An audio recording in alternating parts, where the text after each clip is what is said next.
全体金丝弟子，陈彦上人，法体安康，法轮常转，常住世间，无量寿福。向佛菩萨及上人行三问讯礼，问讯，再问讯，三问讯。感恩师兄师姐，请坐。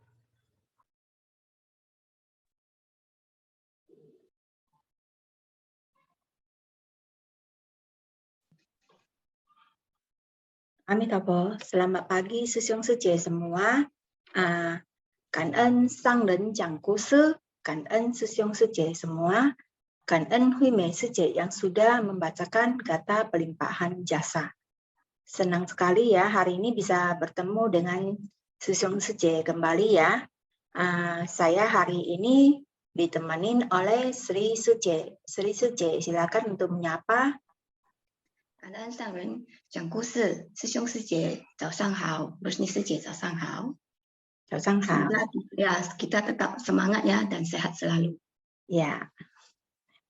Oke. Cảm ơn ya. Semoga kita semua selalu dalam keadaan sehat selalu ya. Dan kebijaksanaan kita selalu bisa bertambah. Oke, hari ini saya sebelum memulai sesi sharing, kita akan membacakan intisari terlebih dahulu yang telah disiapkan oleh tim intisari. Karena tim intisari, karena juga sama host. Silakan host tampilkan. Maitreya dan perajin Manik. Selasa 11 April 2023. Intisari episode Master Cheng Yen bercerita. Next. 1. Pada masa dilanda kekeringan, dibutuhkan air untuk membasahi tanah. Noda batin manusia bagaikan tanah yang kering dan panas. Kondisi batin seperti ini perlu dibasahin air dharma. Dharma dapat membasahi pikiran manusia. Setelah menyerap dharma, maka kita dapat membuka pikiran, bersikap penuh pengertian dan bersuka cita. Kalau dilanda kekeringan, biasanya tanaman juga tidak bisa tumbuh ya. Jadi kalau ada basahan air di unsur air sedikit di tanah, tanaman baru bisa muncul. Bila mana noda batin itu tan chen ci seperti tadi yang Mas ceritakan, noda batin kita seperti ketamakan, kebencian, kebodohan. Kita sudah benci, bagaimana kita sudah benci dan bodoh. Bagaimana kita mau berusaha untuk menanam kebajikan. Jadi makanya hanya dengan air dharma baru bisa menyadarkan kita supaya bagaimana kita dengan tubuh ini kita melakukan kebajikan. Untuk itu air dharma sangat penting ya, supaya kita pikiran yang tadinya penuh dengan noda batin, penuh dengan terlalu banyak dengan kemelekatan dan kemelutan yang begitu banyak urusan di dalam duniawi, kita bisa akhirnya terbuka ya. Makanya sangat penting air dharma ini.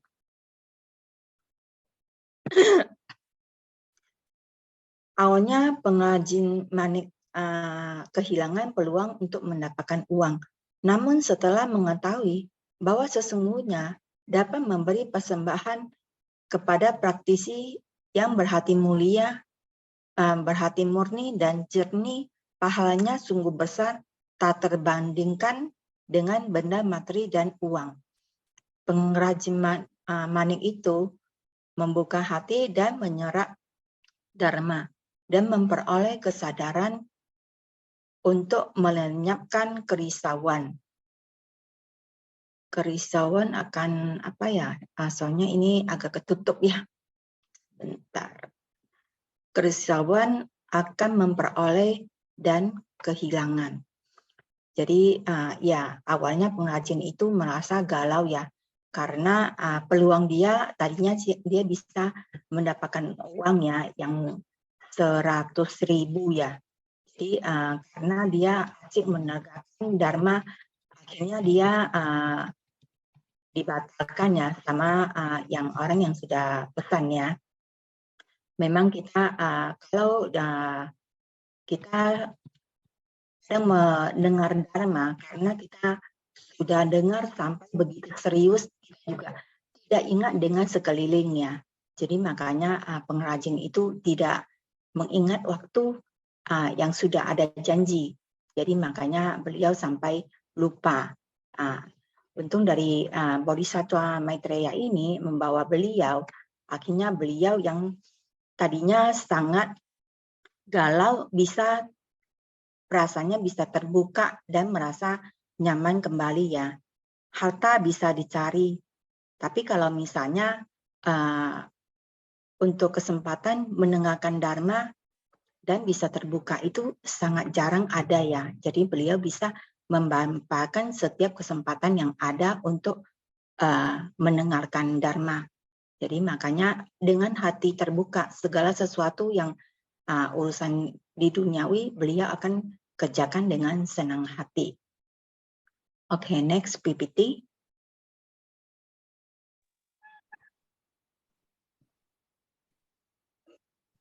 Baik. Poin yang ketiga ya. Kebahagiaan setelah memperoleh materi duniawi hanya bersifat sementara. Kebahagiaan sangat mendengar dharma berasal dari lubuk hati yang dalam, sehingga segala sesuatu di dunia ini tak akan membangkitkan noda batin. Buddha membabarkan dharma di berbagai tempat agar lebih banyak orang berkesempatan untuk bertemu dengan dharma. Nah, seperti yang dirasakan oleh si perajin ini ya, dia merasa gembira, sukacita setelah memperoleh penghasilan dari pekerjaannya. Tetapi tak lama kemudian kerisauan tetap datang ya. Namanya kita kan makhluk awam. Inilah ketidakkekalan dan kegembiraan ini bersifat sementara. Sama saja ya seperti kita yang bekerja. Kalau sudah waktunya mendapat gaji, tentu kita sangat gembira ya dan semangat. Terus kalau bos suruh kita kerjaan apa aja, kita oke aja. Tetapi mungkin beberapa hari atau mungkin keesokan harinya aja ya kita sudah menunggu kembali, semangatnya udah menurun, dan juga kadang juga dalam pekerjaan menghadapi tantangan sehingga menimbulkan kerisauan. Oleh sebab itu kita harus selalu bersungguh hati, bawa cihwe mendengar dharma dan juga mempraktekannya sehingga kita dapat menyerap air dharma ke dalam lubuk hati kita. Dan juga kita harus bersikap penuh pengertian dan bersukacita. Next.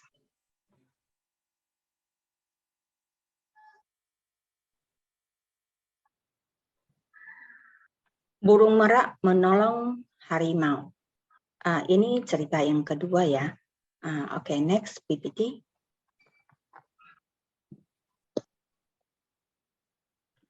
Kehidupan manusia tidak kekal.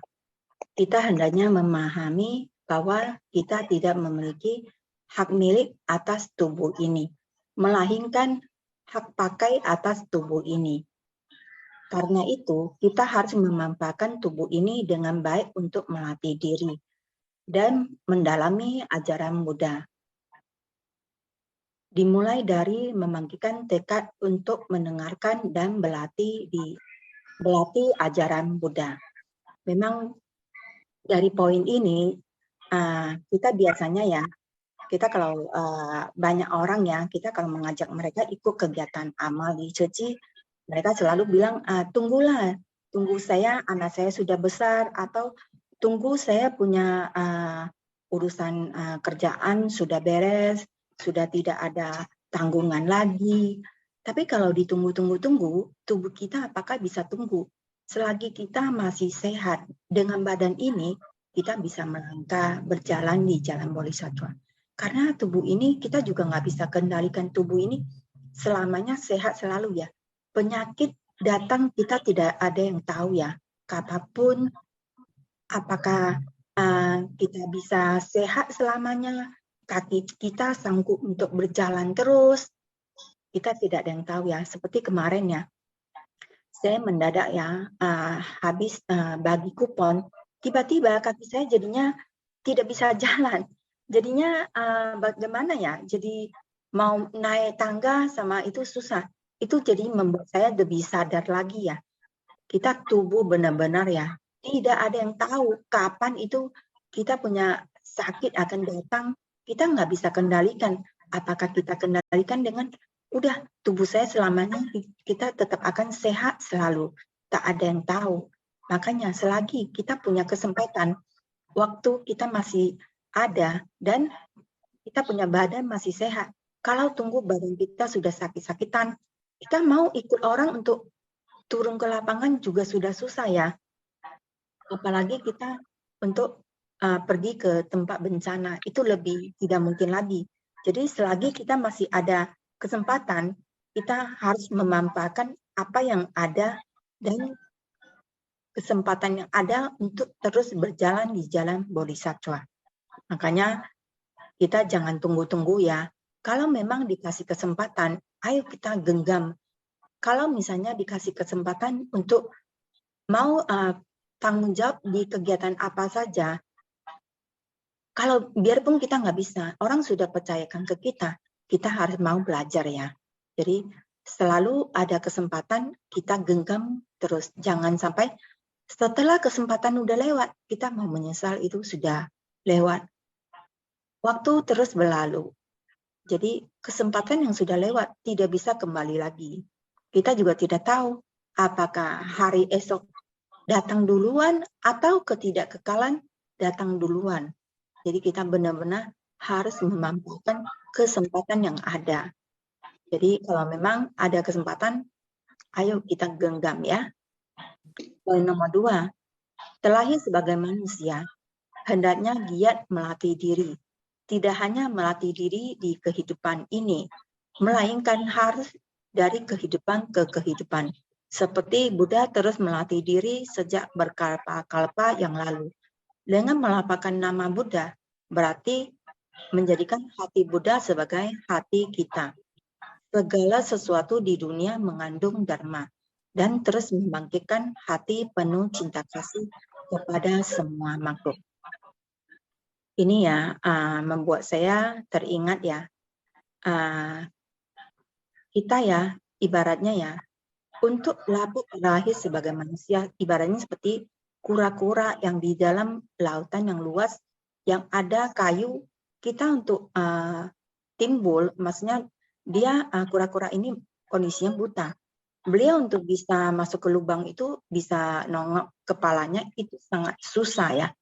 Jadi kita sebagai manusia, kesempatan kita untuk terlahir sebagai manusia juga tidak gampang ya.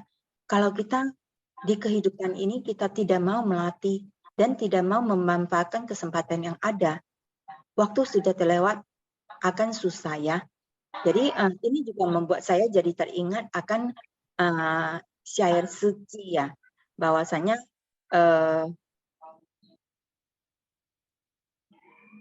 sulit terlahir sebagai manusia, kini sudah terlahir.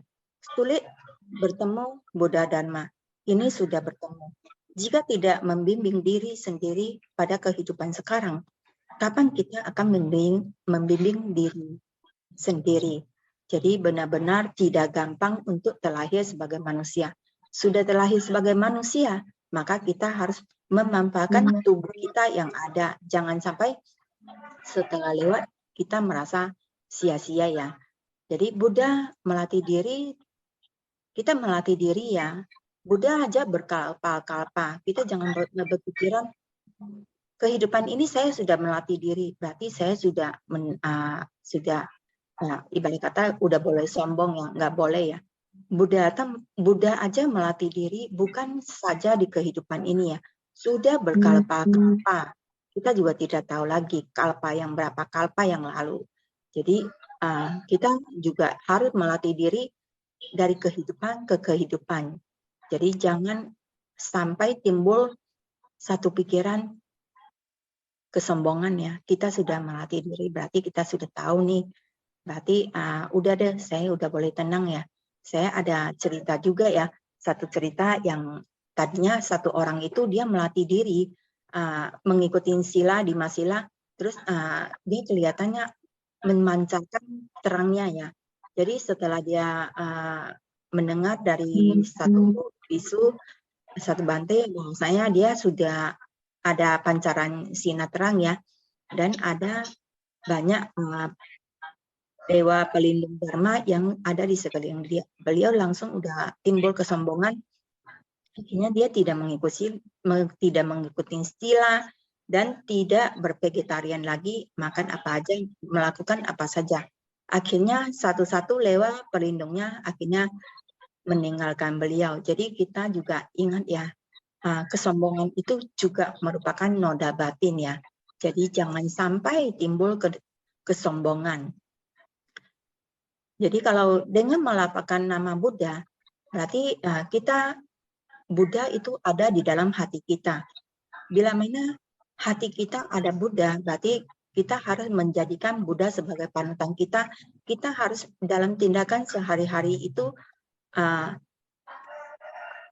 menggunakan Dharma untuk dipraktikkan dalam kehidupan sehari-hari. Jadi makanya tiap kali kalau kita mau menjadi komite, selalu Master menyematkan kita dengan kata-kata hati Buddha, tekad guru.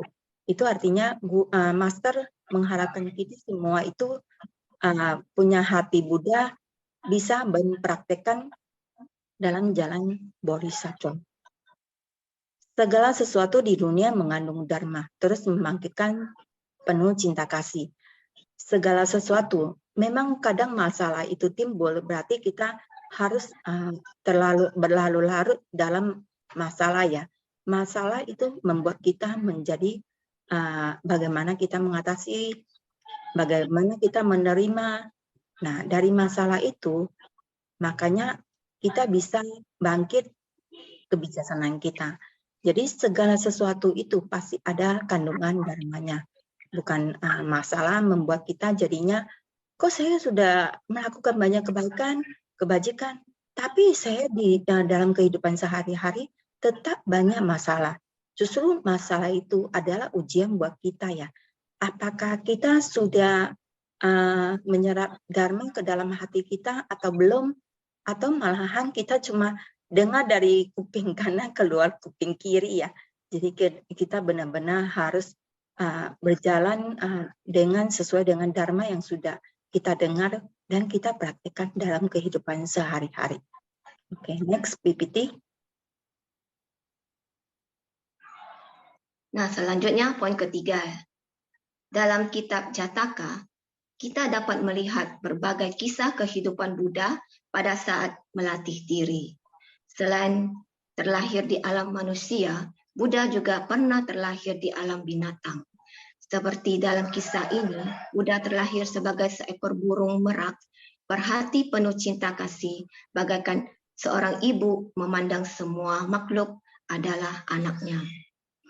Nah, di sini cerita yang kedua ini juga ada berkaitan dengan cerita awalnya, yaitu Sang Buddha menginginkan kita mengembangkan cinta kasih kita kepada semua makhluk hidup dan kepada anak lain ya, seperti tadi bibitnya Sang Buddha yaitu Ratu Mahapajapati.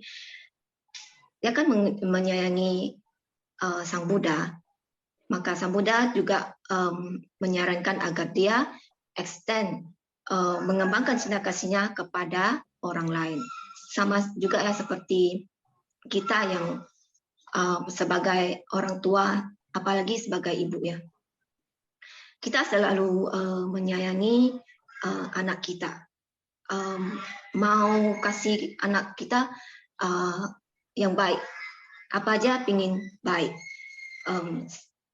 Kadang juga melebihi mencintai sesiong atau orang tua atau ya apalagi orang lainnya. Jadi di sini kita melatih diri. Sesungguhnya kita belajar ya untuk mengembangkan extend cinta kasih kita kepada anak lain. Oke, jangan jauh-jauh ya. Coba kita cinta kasih kita kepada anak tetangga kita atau anak teman juga keponakan ya. Sebagai orang tua memang apalagi ibu ya, kita selalu mengkhawatirkan anak kita. Takut dia ini itu kekurangan ini itu, jadi menimbulkan kerisauan. Saya pernah dengar bukan cerita, maksudnya saran dari salah satu sejek, katanya kita sebagai orang tua jangan terlalu mengkhawatirkan anak, karena kalau Master pernah bilang, kalau kita selalu mengkhawatirkan anak itu bisa cefu, berarti anugerahnya bisa berkurang. Sebagai orang tua kita cukup cufu taman, ya, nggak usah banyak permintaan, karena itu kan hukum karma. Apa yang kita tunai, apa yang kita pupuk, ya, apa yang kita tunai. Jadi nggak usah terlalu banyak meminta, cukup kita cufu mereka. Ya, next ya, poin yang keempat ya. Semua makhluk di dunia memiliki nilai hidup. Hidup di dunia ini, kita semua hendaknya hidup saling mendampingi dan saling melindungi. Demi memenuhi nafsu keinginan, kita membunuh makhluk lain. Namun, dalam kisah ini, harimau tidak dapat memahaminya. Sedangkan burung merak sangat berbelas kasih dan tidak berdaya, serta terbang menjauh. Ini mengingatkan saya ya, kucing tetangga saya sering datang menjenguk kami. Selalu datang, kalau saya buka pintu, dia pasti datang. Jadi saya suka main sama kucing-kucing. Kadang saya lihat dia, kucing kan suka itu kejar, kalau melihat tikus atau capung atau binatang kecil lainnya, dia suka lari dan kejar dia terus gigit. Kalau saya sempat menghalang dia, ya mangsanya bisa terbebas ya. Tetapi kalau saya tidak sempat dan kalau tidak saya melihat, mangsanya sudah mati kegigit. Begitu saya juga merasa tidak berdaya. Ya, jadi sebagai manusia kita juga hendaknya melatih diri ya, juga dengan bervegetarian, supaya kita enggak menyakiti hewan lain. Ya, Kangen sesung sece. Sepertinya ini adalah poin terakhir ya. Kangen. Ya, Kangen. Sri Suce, kita sama-sama undang ya peserta di sini untuk sharing ya. Yap. Apakah ada yang mau sharing? Ya. Silakan, bisa langsung buka mic atau raise hand ya. Dua cerita ini sangat luar biasa ya, Sri Suce ya. Iya sih. Kalau kita ada yang poin yang Sesong Sece ingin sharing, silakan ya. Ya, silakan ya. Apakah ada Ruing Sece ya? Kalau ada Luing Suce, boleh ya, Luing Suce untuk sharing. Kalau tidak ada, biasanya Pipi Liang ya. Apakah mau sharing?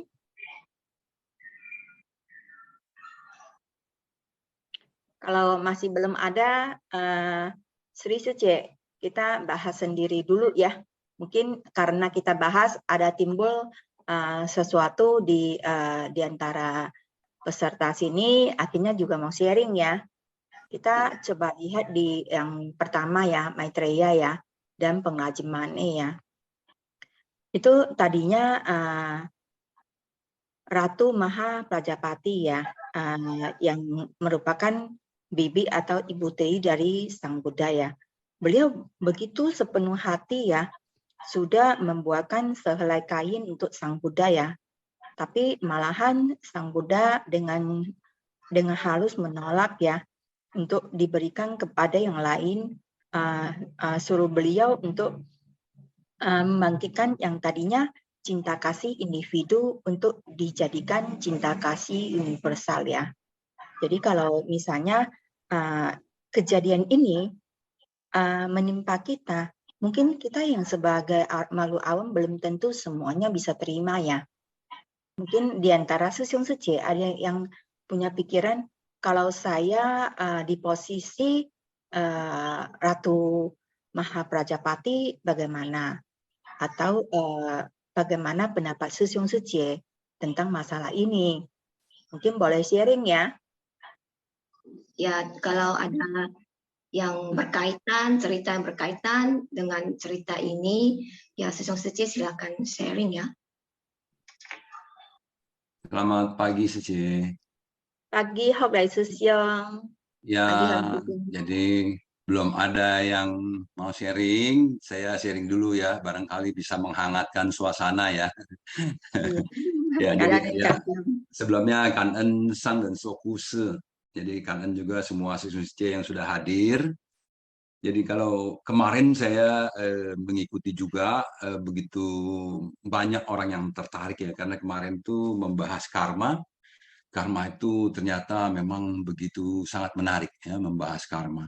Dan apa namanya, sampai juga ada seorang Susyung yang psikolog ya, luar biasa sharingnya kemarin ya. Jadi melihat sebuah fenomena di kehidupan ini bukan hanya semata-mata karma saja, tetapi dari sebab akibat dan macam-macam sifat manusia dan lain-lain ya. Karena itu jadi lebih luas ya, kita bisa mendengarkan lebih dari berbagai sisi ya. Kemarin ya begitu banyak yang sharingnya, ada siapa Lili Suci dari Medan tuh yang ada ceritanya juga ya. Wah, bagus-bagus kemarin ya.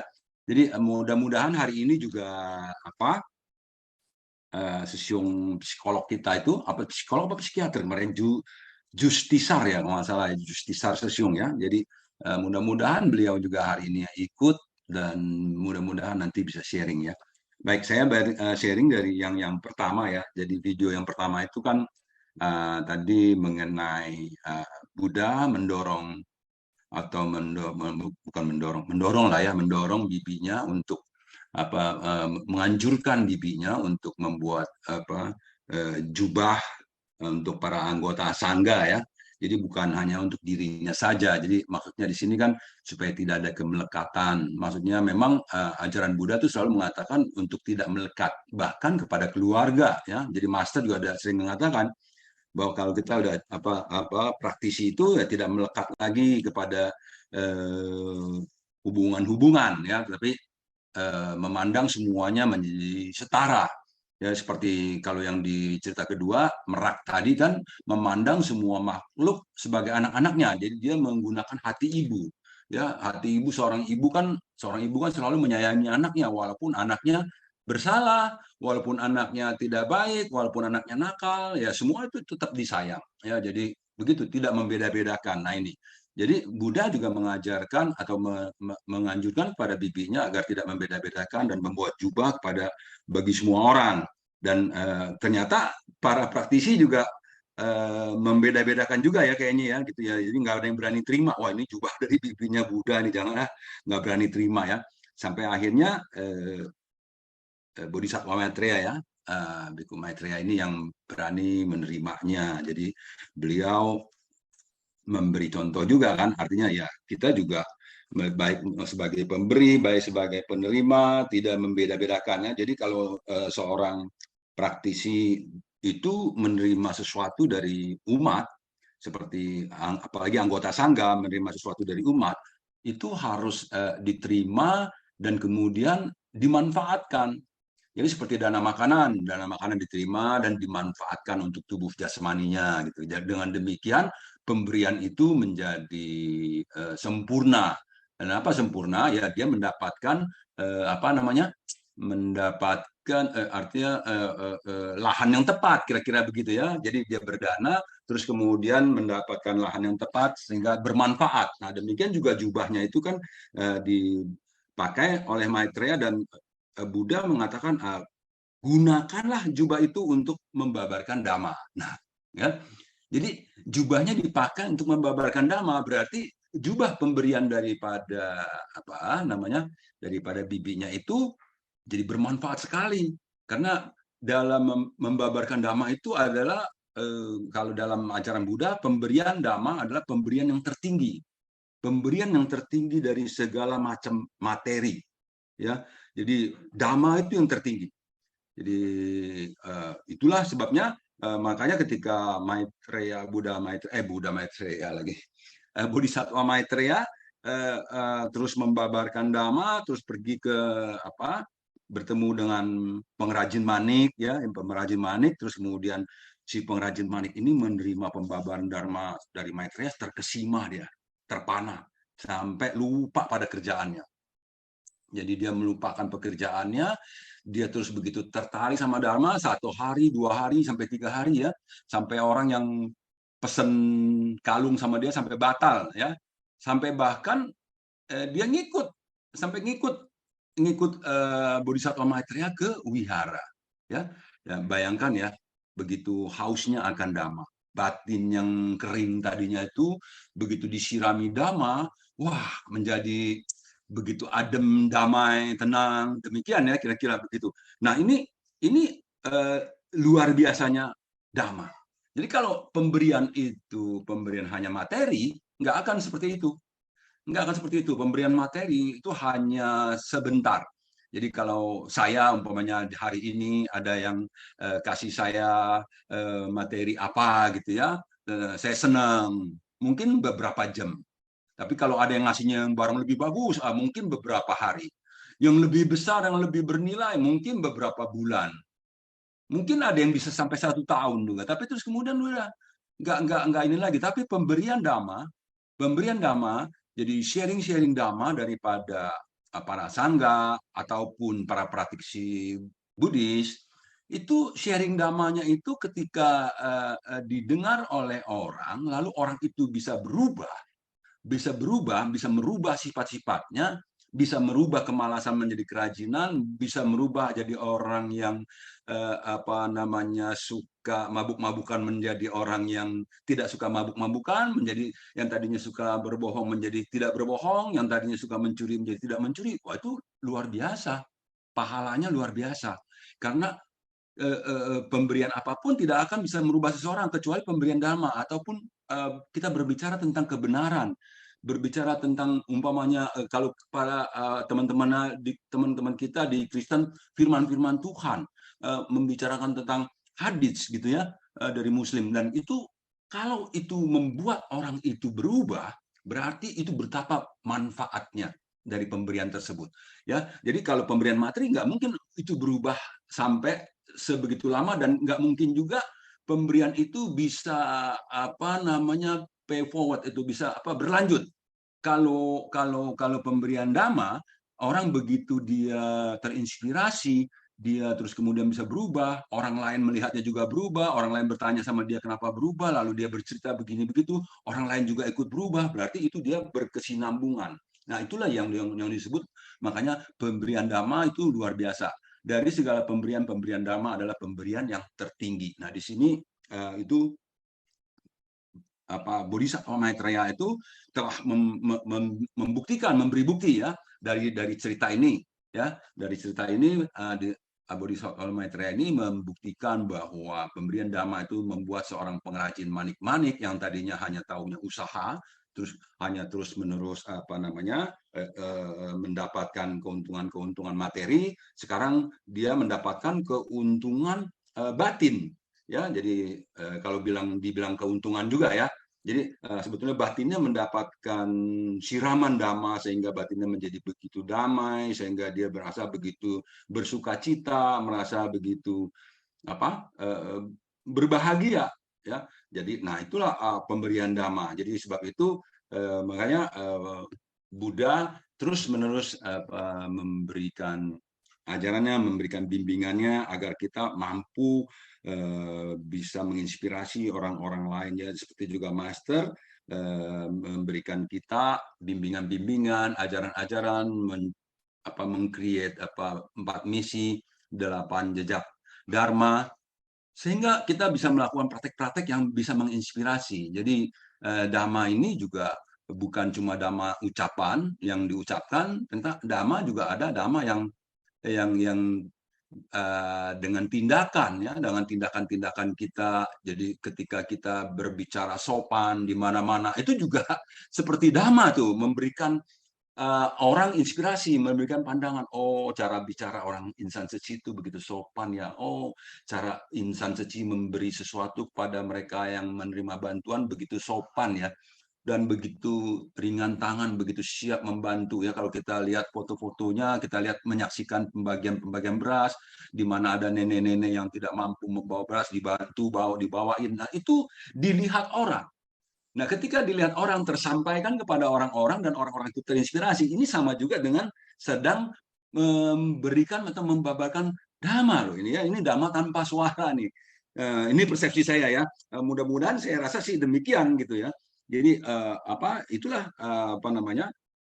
kalau zaman dulu kan Buddha memimpin murid-muridnya membabarkan dhamma kemana-mana, terus agar orang-orang yang tadinya serakah menjadi tidak serakah, yang tadinya suka membunuh menjadi menyayangi makhluk hidup.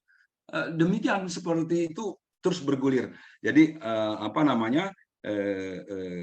tadi dikatakan bahwa hujan dapat membasahi tanah, tetapi dhamma itu bisa membasahi batin kita menjadi lebih tenang dan damai ya, seperti tadi di awal-awal Master sudah mengatakan tuh, jadi bahwa batin yang kering kerontang itu harus disirami dhamma sehingga dia menjadi lembab, menjadi damai, gitu, menjadi tenang. Dan mohon maaf nih saya lanjut ke yang kedua ya, boleh ya Sejaya Rusni ya, agak panjang sedikit boleh ya? Silakan, Jong. Oke, baik. Jadi, nah ini sekarang yang kedua. Kalau yang kedua itu kan tentang cerita seekor merak ya, merak yang begitu memiliki hati keibuan sehingga semua makhluk di hutan itu dianggap anak-anaknya. Ya sama juga lah seperti Buddha menganggap semua umat manusia, bukan semua umat manusia, semua makhluk juga adalah anak-anaknya. Seperti Master juga, kita semua murid-muridnya juga dianggap sebagai anak-anaknya. Karena itu Master sangat mengharapkan bahwa kita murid-muridnya ini bukan hanya menggarap ladang berkah dengan kegiatan-kegiatan saja, tetapi juga harus mengisi waktu-waktunya dengan menyerap dharma, menyerap ajaran-ajaran kebaikan. Ya, dengan demikian perilaku, sikap, tata bicara kita, cara kita berpikir, cara pandang kita menjadi cara-cara pandang yang benar ya. Jadi pikirannya benar, pemahamannya benar, ya, sehingga mata pencariannya benar, itu ya, konsentrasinya benar, semuanya yang benar-benar ya. Jadi itu dengan demikian sikapnya pasti akan menjadi berbeda ya. Jadi si merak ini, burung merak ini memang begitu anggun ya.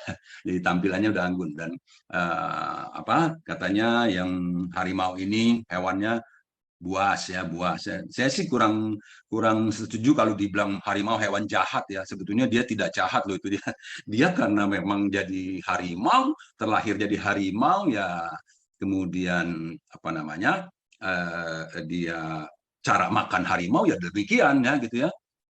nggak tahu lah, saya ada nggak harimau yang makannya rumput doang gitu ya? Kayaknya sih nggak ada nih. Harimau tetap harus makan daging dia. Jadi demikian. Ya, kenapa dia jadi harimau? Yaitu buah karmanya yang berbuah ya seperti itu ya, jalinan karma. Tapi jangan salahin karma juga ya. Kemarin-kemarin saya dengar ada yang bilang orang-orang tuh suka menyalahkan dikit-dikit, salah karma, salah karma. Karma tuh nggak ada salahnya loh. Karma itu cuma sebuah hukum sebab akibat yang pun juga bukan diciptakan manusia tapi secara alami. Jadi kalau kita menanam sebuah benih, nanti ada buahnya. Ya kalau kita tanamnya buah biji jagung, ya nanti buahnya ya jagung. Jangan harap nanam jagung buahnya anggur kan gitu ya. Jadi sebetulnya itu hanya buah. Jadi buah-buah karma. Karena karma lah maka lahir jadi harimau, karena karma lah maka lahir jadi merak gitu ya. Nah, tapi Sang Buddha pun lahir di 6 alam, pernah lahir di 6 alam selama praktek-prakteknya. Sang Buddha pernah lahir di 6 alam ya, dan ini salah satunya adalah menjadi merak gitu kan ya, pernah juga di neraka. Sang Buddha juga lahir di neraka. Sang Buddha menjadi pokoknya di 6 alam pernah jadi apa saja dah ya. Jadi hewan-hewan itu udah sering banget kita tentunya semua sejujurnya tahu ya.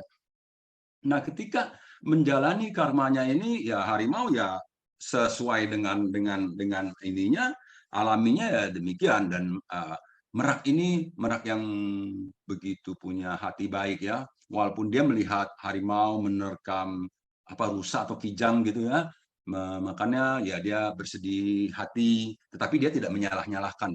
Dia bersedih hati tapi tidak menyalah-nyalahkan. Dia tidak menyalahkan harimau juga ya, kenapa lu makan apa enggak ya dalam cerita memang begitu ya, nggak ada menyalahkan. Dan kemudian ketika dia melihat harimau berguling-guling, ternyata ada tulang yang di mulutnya. Nah, dia juga nggak menyalahkan, nah mati deh kau ya, itulah karma mula, kamu terimalah gitu kan, enggak ya, nggak demikian. Tapi dia timbul rasa rasa iba. Nah ini rasa iba ya, rasa kasihan. Jadi demikian memang para bodhisattva itu kan selalu mengedepankan meta karuna ya, cinta kasih dan belas kasihnya. Jadi tidak ada yang memunculkan perasaan bencinya, tidak sukanya, nggak ada ya. Semuanya dianggap semuanya sama adalah makhluk-makhluk yang sedang berjuang di dalam kehidupannya, tentunya di dalam kehidupan mereka masing-masing. Secara alami juga mereka harus survive, harus bisa hidup. Ya, untuk menjalaninya semua itu tentunya ya ada ada bagian-bagian yang memang seperti itulah harusnya gitu ya. Ya jadi kalau ya macan ya demikianlah, memang di hutan dia harus memangsa ya makhluk yang lainnya untuk kehidupan dia, menyambung kehidupannya, bukan untuk keserakahan dia hanya menyambung kehidupannya. Sedangkan kalau manusia banyak untuk demi keserakahan dan demikian. Ini inilah makanya si burung merak ini terus kemudian menolong dia dengan tetap penuh sukacita. Walaupun sudah ditolong dia juga mau dimangsa, dia tentunya juga tidak menyalahkan, hanya menghindar saja, dia pergi saja, dia kabur, dia terbang jauh, ya memang demikian. Jadi seperti kita juga, kalau ada orang-orang yang kita bantu, lalu orang yang dibantu bukan saja terima kasih, bahkan mungkin balik mau sampai mencari masalah atau bahkan mencelakakan, itu kita juga tidak membenci, tapi kita juga memunculkan bahwa mereka adalah orang-orang yang patut dikasihani. Ya, mereka adalah orang-orang yang patut dikasihani, bukan orang-orang yang harus kita benci dan bukan orang-orang yang harus kita doakan agar mendapatkan celaka ya, karena di dalam Buddhism itu kita selalu mendoakan orang-orang agar mendapatkan kebahagiaan. Orang-orang akan mendapatkan ketenangan, kedamaian, dan kebahagiaan, bukan agar orang-orang jahat itu mendapatkan hukuman, agar orang-orang jahat mendapatkan ini itu. Itu biarlah hukum-hukum negara, hukum norma-norma yang ada di dalam dunia ini yang menyelesaikannya. Bukan dari batin kita yang menyumpah-nyumpah, keluarnya sumpah serapah, bukan demikian. Jadi kepada mereka-mereka yang melakukan kesalahan-kesalahan, justru kita mendoakan agar mereka bisa cepat tersadarkan dan mereka tidak lagi melakukan hal-hal yang demikian itu. Nah itu sepertinya burung merak kan juga demikian. Seperti juga Kalau kita menyambung lagi itu di lobi rumah sakit kita, ya, rumah sakit Seci selalu ada foto Buddha yang mengurus seorang biku yang sedang sakit, ya. Biku tersebut adalah biku yang kurang bisa berteman, kurang disukai oleh teman-temannya, sehingga ketika biku ini sakit tidak ada yang mau mengurusnya, sampai Buddha mengetahui itu, lalu Buddha yang turun tangan mengurusnya. Nah, ini artinya Buddha tidak membeda-bedakan. Itulah juga kasih, seperti kasih seorang ibu, tidak membedakan anak yang nakal kalau sakit jadi dirawat juga gitu ya, bukannya anak nakal nggak mau dirawat gitu kan, dirawat juga karena tetap adalah anaknya. Mungkin dia nakal karena memang juga mungkin aja saya sebagai ibu kurang mendidik dengan baik, mungkin saya sebagai ibu tadinya kurang memperhatikan, sehingga anak ini menjadi nakal, sehingga anak ini menjadi begini, bukan hanya menyalah-nyalahkan. Nah, demikian artinya di dalam 2 video yang diceritakan oleh Master ini terus mengajarkan kepada kita bahwa kita harus terus-menerus menyirami hati kita dengan Dharma, sehingga kita bisa memiliki kebijaksanaan, kita juga bisa memiliki kesadaran-kesadaran bagaimana kita berproses dalam hidup ini, bagaimana kita mengamati gerak-gerak batin, pikiran, dan perasaan kita, sehingga tidak tidak mudah terbawa oleh emosi, tidak mudah terbawa oleh pikiran-pikiran yang negatif, ya. Kita selalu berusaha memunculkan yang negatif, seperti 4 usaha benar kan. Jadi ada pikiran buruk yang belum muncul, jangan sampai muncul. Pikiran buruk yang sudah muncul dihilangkan. Pikiran yang baik belum muncul dimunculkan, pikiran baik yang sudah muncul dipertahankan. Nah, ini kan 4 usaha benar ini, itu betul-betul harus kita pahami, dan harus betul-betul kita selalu genggam ini, ya, genggam ini. Dengan demikian semoga kita semuanya bisa terhindar dari pikiran-pikiran yang negatif, bisa terhindar dari perilaku-perilaku yang negatif, bisa terhindar dari ucapan-ucapan yang juga negatif, bisa menyakiti dan bisa membuat orang menjadi down, membuat orang menjadi malu, membuat orang menjadi merasa bersalah. Itu juga jadi ada orang yang melakukan kesalahan, ya nggak perlu kita sebar-sebarkan kesalahannya sehingga dia merasa malu, sehingga dia merasa terzolimi barangkali gitu ya. Jangan sampai demikian. Jadi ucapan-ucapan kita itulah makanya kita harus selalu menjaganya. Jadi sehingga karma kita, buahnya nanti adalah buah yang baik, buah-buah yang memang bermanfaat, bukan buah-buah kering, buah-buah yang busuk. Ya, jadi kalau ada buah yang kering, ada buah yang busuk kita terima, itu bukan salahnya karma, karena itu salahnya kita sendiri. Tanaman kita tidak kita perhatikan, benih apa yang kita tanam, ya, dan benih-benih yang baik yang kita tanam belum dipupuki, sehingga buah-buah yang baik belum muncul, belum tumbuh. Yang muncul, yang tumbuh masih buah-buah yang buruk, karena mungkin kita justru salah lihat nih, salah pandang, tidak punya pandangan yang benar, sehingga benih tanaman yang buruk itu, benih tanaman yang buahnya tidak baik, yang tidak bisa dimakan itu yang kita pupuk. Artinya apa? Kita selalu melakukan hal-hal yang tidak berdasarkan ajarannya, sehingga melakukan kebohongan-kebohongan, melakukan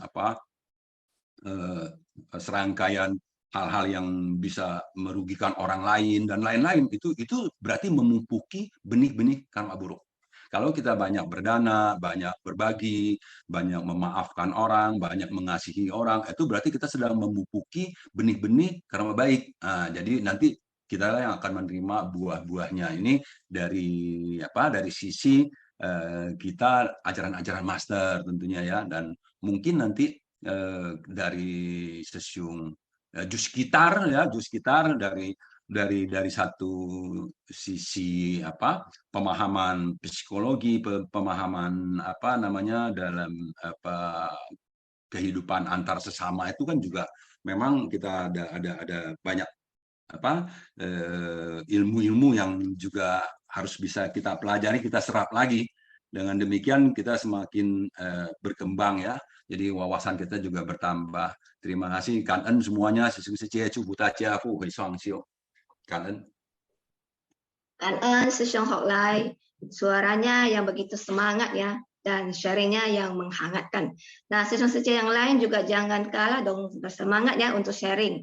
Memang ya Bodhisattva Maitreya bersedia menjalin jodoh dengan Ratu Mahapajapati, yang menerima dan juga memakainya untuk keluar menjalin jodoh dengan makhluk lain. Sehingga perajin manik ini ya mendapat kesempatan untuk mendengarkan Dharma dari Bodhisattva Maitreya. Nah, Rusni Sece, Ya, ya, ya sangat senang ya. Ada suara Hok Lai Susyung yang begitu luar biasa dan begitu semangat. Saya juga ikut semangat jadinya. Ya, memang ya tentang yang tadi ya, pembelian Dharma memang sesuatu yang luar biasa, yang bisa dia bahagia terus sampai terbawa-bawa sampai di kehidupan berikutnya. Dibandingkan dengan materi yang dia dapat cuma hanya sesaat, udah lewat, udah. Tapi sudah lewat, dia malahan bisa timbul lagi kerisauan lagi, ya. Jadi memang yang tadi saya dapat, memang kita sangat penting ya tentang pemahaman ya. Kita yang harus merubah pemahaman yang tidak benar jadi ke arah yang benar. Dan kita jangan cuma hanya mau menyalahkan karma ya.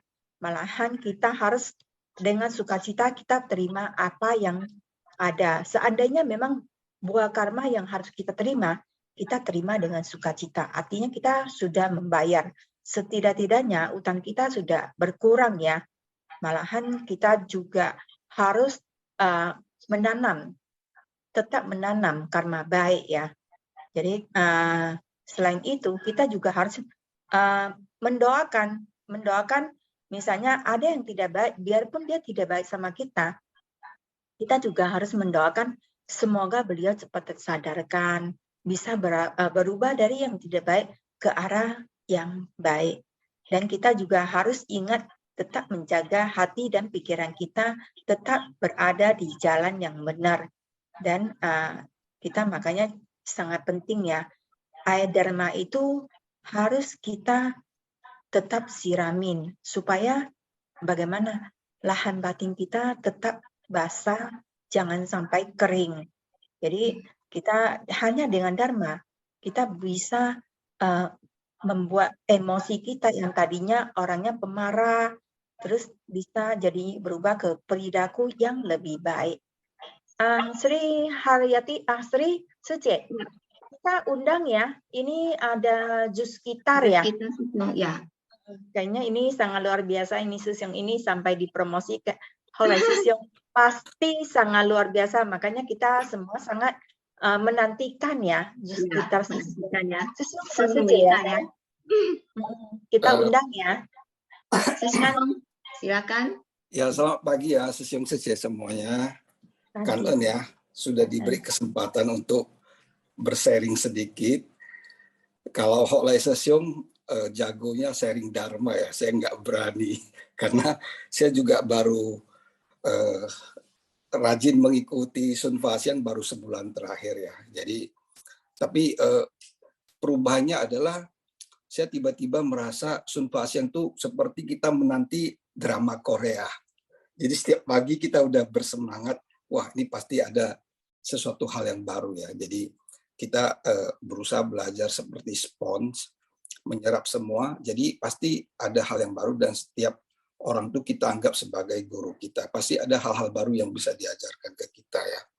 Jadi hari ini saya sharing sederhana saja tentang pemberiannya. Saya terinspirasi dengan Bibi Sang Buddha ya, yang istilahnya mempersembahkan jubah. Mungkin awalnya ditujukan khusus untuk beliau, tapi Sang Buddha mengajarkan alangkah baiknya kalau bisa diberikan untuk anggota sangga yang lain, karena itu sebenarnya dastara. Jadi saya terpikir banyak kita sendiri ya sehari-hari ya, dalam bersumbangsi kita selalu memiliki pamrih dan bergantung atau melekat pada objek. Misalnya kepada orang yang kita sukai, kita cintai, atau dengan pemberian itu bisa memberikan suatu blow up berita yang wah, kita bisa saja dengan sukarela dan ikhlas rasanya ya memberikan dengan nilai yang sangat besar.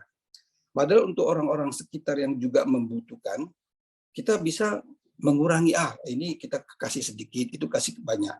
Padahal kalau kita berniat memberikan suatu nilai yang sama, sebenarnya kita berikan ke kanan ataupun ke kiri, orang yang kita rasanya kita sangat sukai ataupun tidak, itu sebenarnya adalah sama. Saya kaitkan dengan contoh ya, artinya supaya kita sama-sama mengerti. Saya menemui satu kasus, karena ini mereka pacaran ya, bertengkar. Jadi saya tanya kenapa. Rupanya sang pacar ya, laki-laki ini, sang pacar laki-laki ini mengatakan demikian. Saya lagi gusar ya, sangat bersusah hati. Saya tanya kenapa. Jadi pacar dia yang perempuan kan ulang tahun. Dia memberikan dia memberikan barang yang sangat berharga ya. Mungkin nilainya bisa puluhan juta.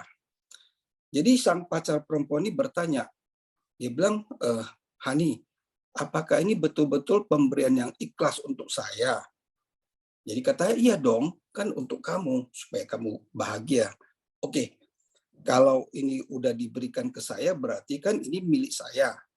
Betul, kata pacar laki-lakinya kan. Jadi, apakah saya bisa menggunakan untuk segala sesuatu yang bisa membuat saya bahagia? Katanya, iya silakan. Rupanya pembantu rumah tangga dari pacar perempuan ini, anaknya mau merit. Kebetulan kan orang tuh agak kurang biaya. Jadi hadiah ulang tahun dari pacar laki-lakinya ini diberikan ke pembantunya ini. Wah, langsung ngamuk pacar laki-lakinya ini. Katanya, aduh kamu ini betul-betul nggak punya otak ya. Saya berikan ke kamu supaya kamu bahagia. Kamu berikan pula kepada orang lain. Jadi itu kan seperti bocun Tionghoa ya, tidak menghargai saya. Jadi pacar perempuannya bilang, loh kamu tadi mengatakan ini pemberian kan ikhlas. Dan sudah diberikan ke saya, berarti kan sudah milik saya. Dan saya memberikan ke pembantu ini sebenarnya membuat saya jauh lebih bahagia ketimbang saya menggunakannya sendiri. Disitulah kadang-kadang kita berpikir, dalam melakukan suatu pemberian, itu terlalu banyak yang kemelekatannya, baik kepada objeknya, baik kepada tujuannya. Jadi itu sebenarnya pemberian tanpa pamrih. Jadi saya ingat dari Dharma lah ya, kita bilang setiap kita melakukan kebaikan, setelah itu harusnya kita merasa bersukacita. Tapi apabila kita setelah melakukannya kita merasa gusar, kita gelisah, berarti itu ada yang salah dalam suatu perbuatan baik tersebut. Ya, jadi dalam setiap kita berkegiatan di Ceci juga saya lihat kita sebenarnya sudah bersumbangsi banyak, tapi kalau dalam setiap kegiatan setelah selesai kita kok merasa ada masalah gelisah, kok begini ya, kok begitu ya. Berarti istilahnya itu pasti ada yang salah dalam perbuatan itu. Ya, mungkin dia tidak ikhlas dan tidak dengan pamrih ya. Jadi apa yang diharapkan tidak didapat, dia pasti akan kecewa dan merasa berduka. Jadi saya ingin sedikit yang ini saya bagikan, artinya dalam berkegiatan atau dalam memberikan suatu sumbangan atau dana, sebaiknya ya memang kita harus ikhlas. Setelah kita berikan, berarti kita sudah melepaskan kemelekatan akan benda tersebut, dan akhirnya kita akan merasa sukacita. Jadi udah klop lah pemberian kita yang tanpa pamrih dan menimbulkan sukacita di akhirnya. Mungkin itu saja sesungguhnya. Kanan ya, Susyong Jus sekitar ya, sangat luar biasa ya sharingnya ya. Dapat contoh lagi ceritanya, jadi membuat kita jadi pikirannya lebih terbuka ya. Memang ya, kadang kita ya memberikan sesuatu berpikiran bahwasanya udah kita kasih ke dia, berarti dia harus menggunakan. Justru kita harus lihat ke lebih jauh lagi ya. Jadi membuat kita pandangannya lebih terbuka. Susyong tadi kalau mau sharing banyak juga kita sangat kangen kok. Ya, saya juga merasa saya jadinya ikut mendapatkan sesuatu ya, bahwasanya kita jangan berpandangan dengan sisi yang sempit ya. Kita harus mempunyai pandangan dari segi yang lebih luas ya. Jadi kalau memang kita memberikan sesuatu, kita jangan sampai ada mengharapkan sesuatu. Jadi dari situ makanya kita harus punya pandangan kesetaraan ya. Bahasanya jangan kita pilih kita harus begini, harus begitu. Jadi kalau kita sudah memberikan, beliau yang harus punya hak untuk menentukan. Seperti yang tadi ya, Sang Buddha sangat belas asih mau bibinya supaya menjalin jodoh lebih banyak lagi, dan kebetulan Bodhisattva Maitreya itu bersedia menerima untuk menjalin jodoh dengan Ratu Mahapajapati. Sri Suci, apakah mau tambahin? Ya sebanyak kalau kita misalnya mau kasih orang sesuatu, seperti kita keluar kota, nanti kita balik ke tempat kita. Biasanya kita kan beli oleh-oleh atau apa. Kadang kita juga pilih-pilih ya, kayak teman ini lebih baik atau gimana. Ya kasihnya beda-beda gitu. Jadi melalui cerita ini juga membuka hati saya ya, supaya lebih perhatiin. Lain kali kalau mau mengasihi sesuatu kasih orang harus jangan terlalu memilih-milih lah. Ya gitu aja saja. Nah sekarang kita ini ada Vivian saja, raise hand.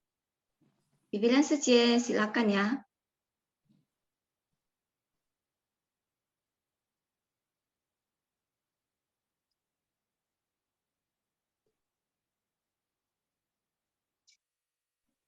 Cảm ơn Sang Rừng Khai Sứ, cảm ơn Sư Siông Sư Chế, cảm ơn Sri Haryati dan Rusni Sư Chế. Dalam ceramah Master mengatakan, bersama-sama memberikan bantuan tanpa pamrih. Dengan menonton ceramah Master di Dai TV, telah menumbuhkan kebijaksanaan dan mengubah kehidupan saya, kata seorang relawan. Master saat mengulas tentang misi amal, itu adalah untuk memperbaiki kehidupan orang-orang di Nepal. Dan saya merasa harus berhemat, dapat bersumbangsi sebagai komisaris kehormatan. Saya merasa bahwa saya harus terus bekerja dan hidup hemat agar bisa mewujudkan harapan saya, yaitu dengan mengikat besi beton. Jadi Master itu sangat bersyukur mendengar bagaimana mereka itu bekerja keras dengan mengerahkan segenap hati dan tenaga, dan betapa banyaknya waktu yang dihabiskan untuk mewujudkan harapan mereka, yaitu menjadi komisaris kehormatan. Yang paling penting itu adalah ketulusan, karena semut kecil juga bisa mendaki Gunung Sumeru karena memiliki kekuatan ikrar yang kukuh dan tidak terbatas, sehingga Master berharap setiap orang dapat memiliki pengetahuan dan pandangan benar. Dengan memahami kebenaran akan memiliki arah tujuan yang benar. Buddha datang ke dunia ini mengajarkan praktek bodhisattva, dan kita hendaknya taat pada ajaran Buddha. Dengan pikiran murni, melapangkan hati, berarti kita telah bertransformasi dari tataran awam ke tataran kesucian. Inilah permulaan dari jejak langkah untuk menolong orang-orang. Ada orang yang sangat kaya, tetapi saat diminta untuk mendonasikan sedikit uang untuk menolong sesama, mereka tidak rela dan tidak bersedia. Sebenarnya, kehidupan manusia itu penuh ketidakkekalan, penderitaan, dan kekosongan. Dengan orang-orang bisa berhimpun, Anda, dia, saya akan memberi akan memiliki 1000 mata bagaikan Avalokitesvara yang bermata 1000. Dengan kekuatan cinta kasih, kita berhimpun agar bisa melihat penderitaan makhluk dan bisa melepaskan penderitaan mereka. Cảm ơn sư兄sư姐. Kanan ya, Pipi Liang Suce ya.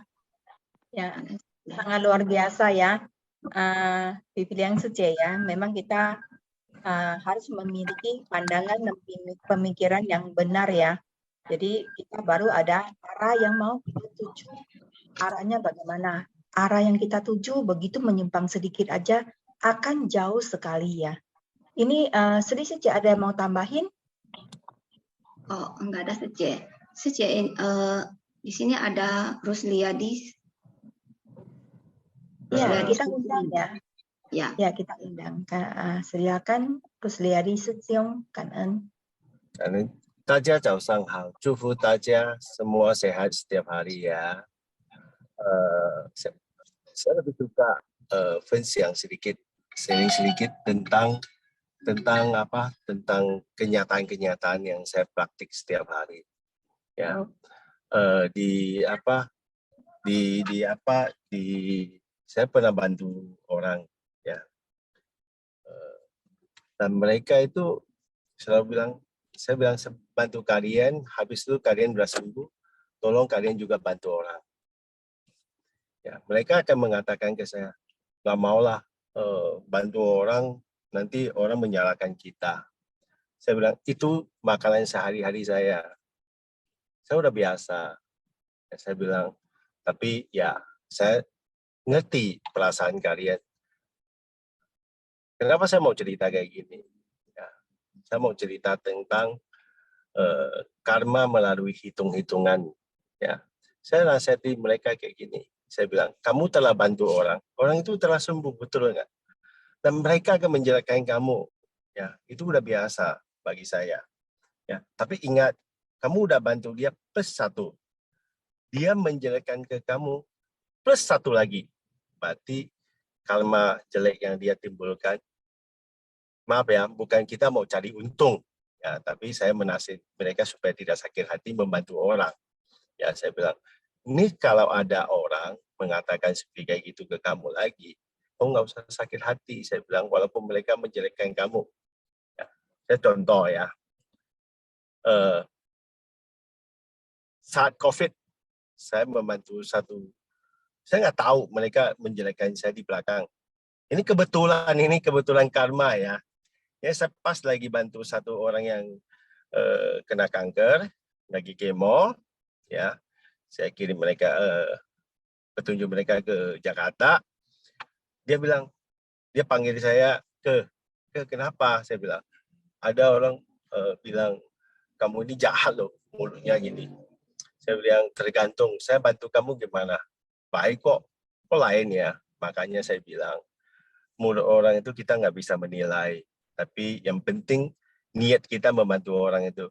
Lalu kenapa? Orang itu bilang, kamu waktu COVID tidak bantu bapak dia. Siapa namanya? Oh ini. Ada kok, saya bilang. Setiap hari dia mau tanya keadaan bapaknya gimana, suruh paksa saya tanya ke dokter, saya setiap hari layani kok. Dia bilang bapaknya meninggal karena saya bilang tanya kembali. Siapa yang membuat bapaknya kena COVID? Bukan anak dia kan? Ya, ada dari kampung bawa. Tahu bapaknya tinggal sama anaknya, nggak keluar mana-mana. Tahu dari siapa kena? Saya bilang nggak apa-apa. Yang penting hati kita tulus membantu dia. Di situ saya bilang, nilai plus saya dapat 1 lagi. Berapa kali dia menjelekkan nama saya? Ya, berapa kali dia timbulkan nama jelek, tapi nama saya artinya plus lagi untuk nilai saya. Begitu juga nih kalian pergi bantu orang, walaupun orang menjelekkan kamu pikir yang seperti kayak gitu aja, nggak usah sakit hati. Saya nggak pernah sakit hati kan, bantu orang walaupun orang jelekkan, saya senyum aja kan di depan kamu. Ya, makanya seperti kayak gitulah. Ya, itu namanya karma. Jadinya ingat ya. Mungkin ada orang bilang bahwa itu mungkin karma jelek saya timbul. Oke, nggak masalah. Tapi kita mengajar orang yang baru. Saya mengajar orang baru itu, udah kamu pikir seperti kayak gitu. Dia bilang, logika juga ya. Ya kayak gitu. Ini sekalian tolong bantu orang. Nggak usah sakit hati walaupun orang gimana ngomong ke kamu. Ya. Oh gitu ya. Begitulah mereka bisa terima dengan cara saya. Akhirnya mereka bantu orang juga. Ya. Mungkin Wafen yang tahu jadi sisi Raja. Cảm ơn sư Siêu. Cảm ơn sư Siêu atas sharingnya ya. Ya, sesudah membangkitkan tekad untuk bersumbangsi, jadi kita lakukan saja ya. Seperti yang Master katakan, sojuse. Jadi segala input yang tidak baik itu adalah pelajaran kita. Jadi sesungguhnya kita melakukan dengan sukacita dan bersungguh hati, dan yang lain ya kita terima sebagai pelajaran ya. Inilah jejak kita melatih diri untuk jalan bodhisattva memang enggak gampang ya. Ya, Kak Dan Sesiong atas sharingnya. Ini Linda saja ada yang mau sharing. Linda saja hold dulu ya sebentar ya. Kita masuki quiz dulu boleh saja. Rusni saja. Kita masuk ke sesi quiz dulu ya. Ya, boleh saja. Kanan ya. Host tolong tampilkan itu. Nah, Sejong Seje tetap bersemangat ya. Kita refresh kembali dengan menjawab kuis ya. Nah, cara menjawab kuis seperti biasa, jawaban diketik di chat room everyone. Jangan ketik di chat room absensi ya. Nah, format jawaban biasa ya, nomor soal plus jawabannya. Contohnya 1D, 2A. Nah, Kan Eun.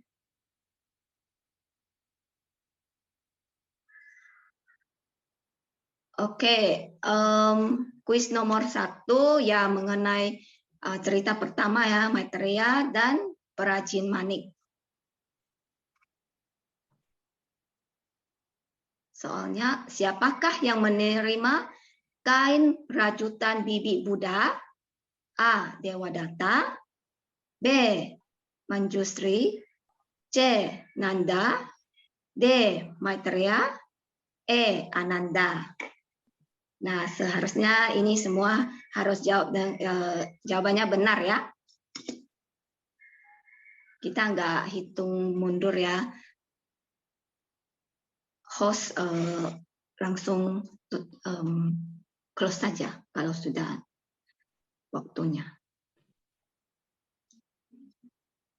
Nah, ini ya jawabannya benar adalah demikianlah Maitreya menerima kain itu.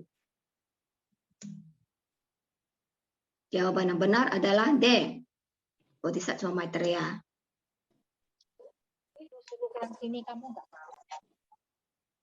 Soal selanjutnya. Nomor 2. Apa yang dikatakan Buddha kepada Maitreya? A. Mengenakan kain untuk membabarkan dharma. B. Mengenakan kain untuk bermeditasi. C. Melipat kain untuk dimasukkan ke dalam kotak. D. Menjahit kain ke pakaian yang lain. E. Semua jawaban benar. Silakan dijawab ya, Sesong Seje. Kayaknya saya belum ngomong selesai sudah pada pintar jawab nih. Luar biasa. Nanti sudah itu langsung di close ya. Sudah di close ya. Ya. Apakah masih ada yang mau jawab? Kalau tidak ada, kita next. Jawabannya adalah A. Mengenakan kain untuk membabarkan dharma. Next. Soal nomor 3. Berapa hari Raja menunggu perajin manik mengerjakan kalung? A. 1 hari, B. 2 hari, C. 3 hari, D. 4 hari, dan E. 5 hari.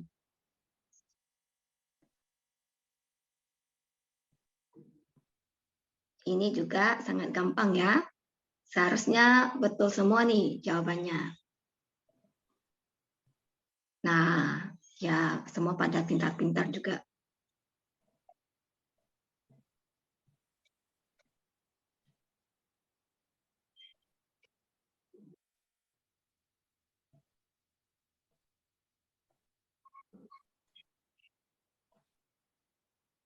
Udah close belum? Udah Suce. Oh, oke. Jawaban yang benar adalah 3 hari ya. Yaitu C ya. An. Soal nomor 4, ini tentang burung merak menolong harimau. Next. Dari manakah cerita tentang kehidupan Buddha diambil? A. Sutra Agama. B. Kitab Jataka. C. Sutra Avatamsaka. D. Sutra Mahakaruna Dharani. E. Kitab Teratai. Silakan Susyong Suce untuk jawab ya.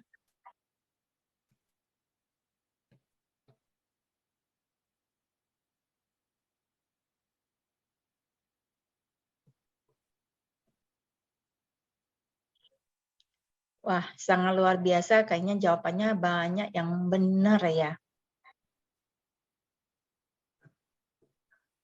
Oke, sudah close. Oh, sudah close ya. Oke, Ya. kita lihat jawabannya di dalam kitab Jataka. Dalam kitab Jataka itu banyak ya kisah-kisah tentang Sang Buddha, baik di kehidupan sebagai di alam binatang, di alam neraka, terus di alam manusia, di alam dewa juga ada ya. Jadi dalam kitab Jataka itu kalau ada yang pengen dapat kitab Jataka bisa searching ya di Google ya. Dari situ juga bisa download. Itu terdapat banyak kisah-kisah tentang Buddha. Silakan next. Nah, binatang apakah yang memiliki hati seorang ibu? A. Harimau. B. Singa. C. Monyet. D. Burung merak. E. Jerapah.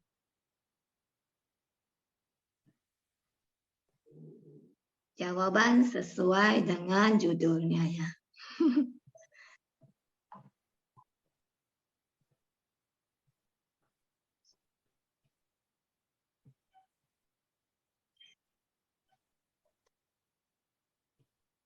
Semua jawabannya benar loh. Oke, close ya. Jawaban yang benar adalah D. Burung merak.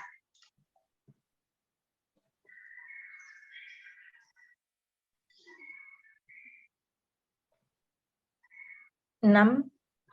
Mengapa harimau menangis kesakitan? A. Karena sebatang tulang. B. Karena dipatokin burung merak. C. Karena gagal menerkam rusa. D. Karena serakah. E. Semua jawaban salah. Silakan Susyong Suce jawab ya.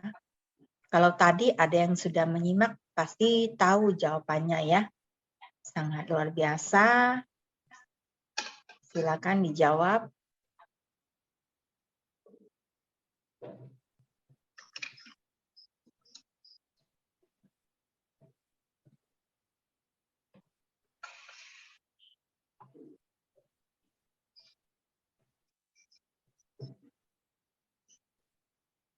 Sudah close ya? Atau bagaimana?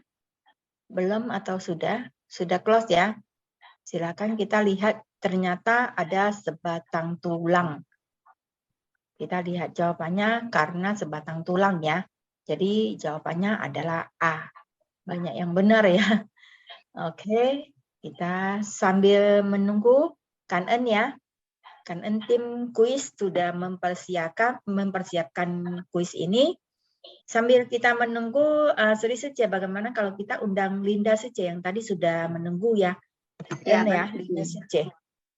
Kan-en sudah bersedia menunggu. Kita undang Linda Suce, silakan. Pagi, Silakan, Suje. pagi. Bapak ya, saya nunggu sebentar ya. 感恩上人说故事。pagi semua师兄姐，salam sehat selalu.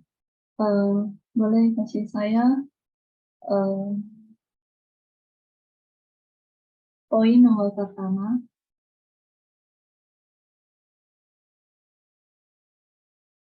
Host, tolong bantu tampilkan poin nomor 1 ya, yang cerita Yang pertama, Maitreya atau yang apa? Boleh Suci. Ya, Sharing dikit aja ya. ya banyak juga nggak apa-apa Suci. Silakan. Dia Tolong bagi-bagi host, ke sesi yang lain. tolong bantu tampilkan yang kisah Maitreya ya. Poin nomor 1.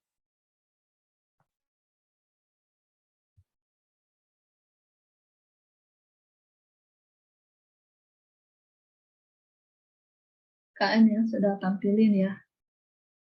KN Suci Suci. Ini ceritanya kisah pertama tentang Maitreya dan perajin manik. Saya teringat ya, ada Iseng Lao Shi ya, Sekong tuh bilang sama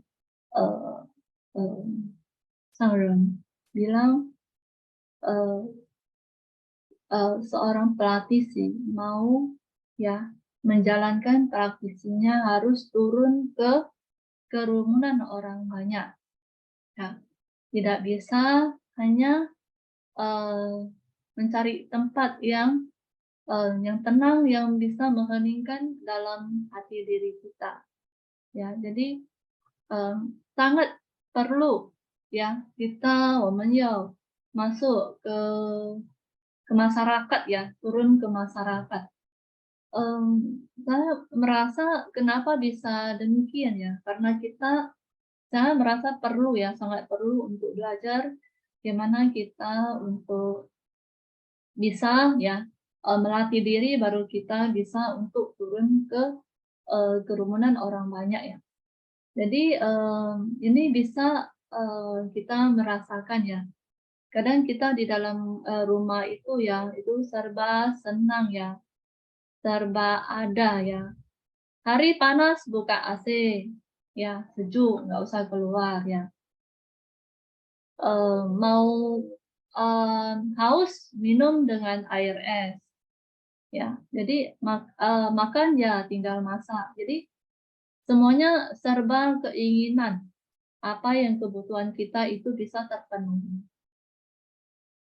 Ya, bisa terpenuhi. Mau apa pasti bisa ya kita dengan leluasanya ya. Kita bisa sangat dengan sangat nyaman ya, sangat tenang, sangat nyaman. Tapi kalau kita turun ke kerumunan orang banyak, ya, berarti kita sudah masuk ke rumah orang, ke keluarga besar, ya. Kadang saya memang ya latihan diri ini bukan kita ya, kadang melakukan sesuatu itu dalam kegiatan ya, itu bukan sendirian lagi. Jadi semuanya tuh ada di antara saya, dia, ya, dan Mei Wo Ta ya. Jadi itu serba istimewa. Kalau saya bilang serba istimewa. Semuanya ada, benda, orang, semua istimewa. Jadi inilah apa yang bisa kita ambil dari hikmahnya. Nah, jadi hikmahnya itu memang saya dirinya merasa ini adalah suatu pelatihan pada diri kita. Kadang saya memang merasa saya banyak yang tak pandai ya. Komputer memang kurang mahir ya. Tapi kita belajar ya, saya belajar kok dikit demi sedikit. Dan sekarang saya lebih mengerti ya, tidak semuanya kita ambil yang satu pintu saja, tidak usah terlalu banyak. Jadi jangan sampai semuanya tidak terfokus. Nah, inilah yang saya belajar. Dan juga memang suatu bisa kita pelajari dari di luar itu sangat banyak yang bisa diambil jadi hikmah dan bisa diambil jadi suatu nutrisi dan juga bisa untuk melembabkan batin saya, ya.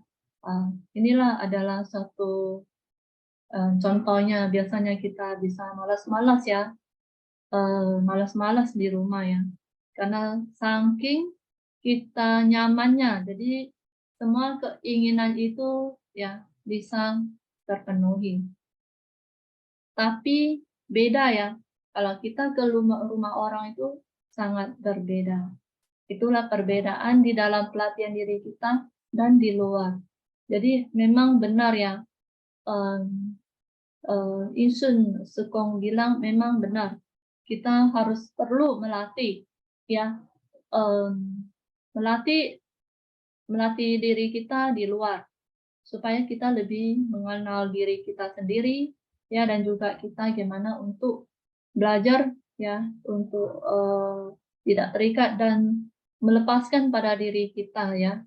Ketika kita bisa melepas diri kita dan juga bisa untuk lebih leluasa untuk menghadapi semuanya. Oke, kan semua sesuatu.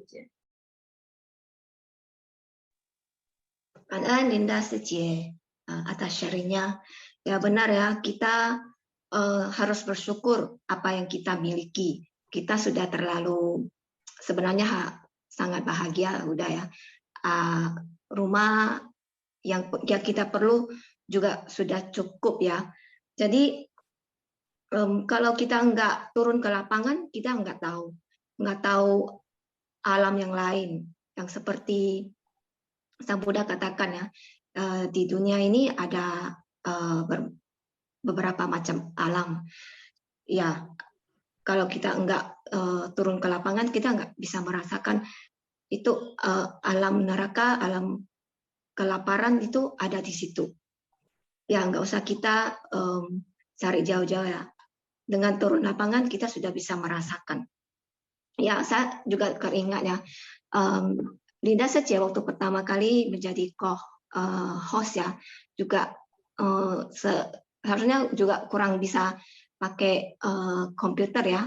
Nah, tapi sekarang dengan waktu untuk melatih, ya dia juga udah bisa mahir ya,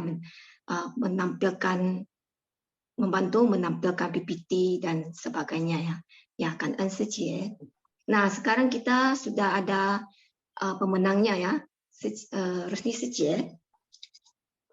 Ya, selamat ya. Ya, kita memang saya ada tambahan sedikit buat Linda Sejie ya. Memang ya, kita namanya manusia ya. Kita hidup ya. Kita hidup tetap harus belajar, jangan pandang umur kita sudah berapa. Yang penting kita ada punya kemauan untuk belajar. Dulu saya teringat saya waktu ke Taiwan ya, di rumah sakit Hualien kalau nggak salah, ya benar, di rumah sakit Hualien saya ketemu satu laupusa ya, dia sudah umur 90 sekian tahun, tapi dia bilang sama saya, dia masih jadi relawan rumah sakit, dia bilang dia lagi belajar bahasa Inggris loh, 90 tahun lebih. Mantap ya.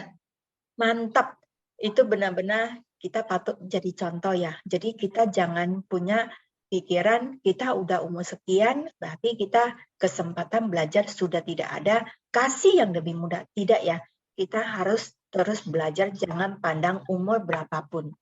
Memang kita harus terjun ke masyarakat, baru kita merasakan. Justru yang mendapat manfaat adalah kita. Kita memang kelihatannya kita turun ke masyarakat itu kita membantu. Sebenarnya yang dapat manfaat adalah kita yang terbantu sebenarnya. Jadi kita sangat harus bersyukur ya. Kita dengan terjun ke masyarakat, kita melihat langsung. Justru sebenarnya di sekitar kita juga banyak ya. Dibilang 6 alam itu sebenarnya di alam manusia kita udah bisa merasakan ya. Udah dapat melihat alam binatang, terus alam yang kelaparan seperti di Ethiopia itu juga sangat kelaparan ya. Padahal kondisi sebagai manusia ya. Jadi sangat banyak yang kita bisa lihat ya di alam manusia, yang orang yang ada yang kayak di alam neraka, yang hidup-hidup terus tahu-taunya kebakaran sampai membakar tubuhnya hangus. Jadi sebenarnya di alam manusia sendiri kita sudah bisa merasakan ya. Di alam manusia juga ada yang orangnya pemarah. Nah, itu nanti alam asura tuh. Makanya hati-hati ya kalau yang suka marah-marah ya. Ya, Kanan ya, Linda Sece ya sudah mau sharing, sangat rajin sekali untuk sharing. Kanan. Sekarang kita ucapkan selamat kepada ini yang untuk Maitreya dan pengrajin manik. 1, Alice Charity Sece dari Medan, Laili Sece dari Medan, Sylvie Chong Sece dari pusat. Silakan Sri Sece untuk melanjutkan. Ya, selanjutnya yang untuk cerita yang kedua ya, burung merak menolong harimau. Pemenang yang keempat ada Donna Andriani Sece dari Barat 1. Yang kelima, Lili Su Sece dari Tangerang. Dan yang terakhir, Indi Wirawan Sece dari Tangerang. Selamat dan kangen kepada pemenang kita. Dan juga ya, silakan ya kalau Sece yang ingin sharing ya pada para pemenang. Silakan.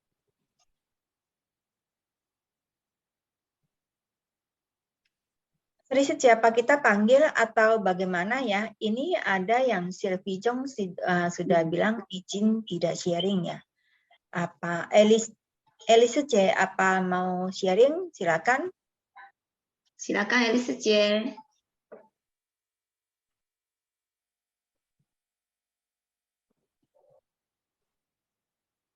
Apa kita undang Laili Sece ya?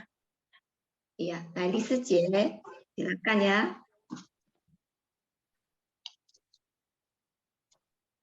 Ayo genggam kesempatan yang ada, jarang-jarang sekali ada.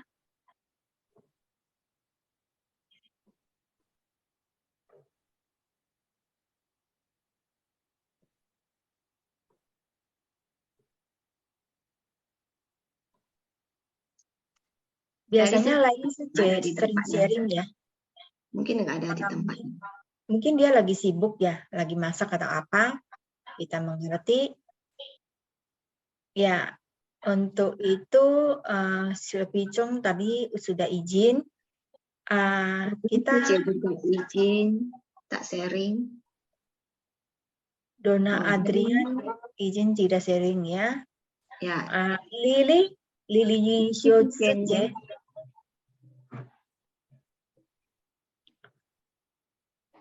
Apakah Lili Sece mau sharing?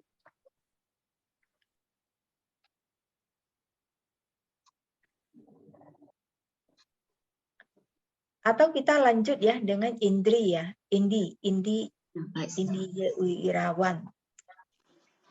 Kangen Sece. Kangen Sece. Silakan Sece. Ya Sece, saya sedikit sharing ya. Saya terima kasih sudah bisa mendengarkan Sunfas yang hari ini dari cerita merak yang menolong menolong harimau. Saya jadi teringat kisah, mungkin tadi juga Sosyong Hoklai sudah info ya, bahwa kadang kita sudah berbuat baik kepada orang lain, tapi kita malah menerima balasannya yang bertolak belakang seperti itu. Itu yang sering sekali terjadi di dunia manusia ya Sece ya. Justru kita jarang sekali melihat ada orang yang seperti burung merak yang mampu memperlakukan semua makhluk seperti anaknya sendiri gitu. Yang sering kita lihat di dunia ini justru seperti harimau yang walaupun sudah menerima bantuan tapi bukannya berterima kasih malah membalas seperti air susu dibalas dengan air tuba seperti itu Sece. Kemudian juga ketika burung merak diserang oleh harimau, burung merak juga kan tidak meladeni, kemudian malah pergi ya. mungkin kalau di dunia manusia itu juga jarang terjadi ya Suci. Kadang kalau kita sudah berbuat baik, kita dibalas dengan kebalikannya, kita juga sering menggerutu ya. Termasuk saya kadang masih seperti itu gitu. Saya sering, loh kok udah dibaikin bukannya terima kasih, malah seperti itu. Dalam hati masih timbul hal seperti itu. Ya jadi semoga aja dengan mendengarkan cerita seperti ini, nanti kita sering, saya terutama ya sering diingatkan kembali, ya kalau menerima hal-hal yang tidak mengenakan, bisa menerima dengan lapang dada, seperti itu saja. Nah kemudian untuk yang soal berdana, memang saya selama ini sering berpikir gini saja, saya masih punya keluarga yang berkekurangan seperti itu.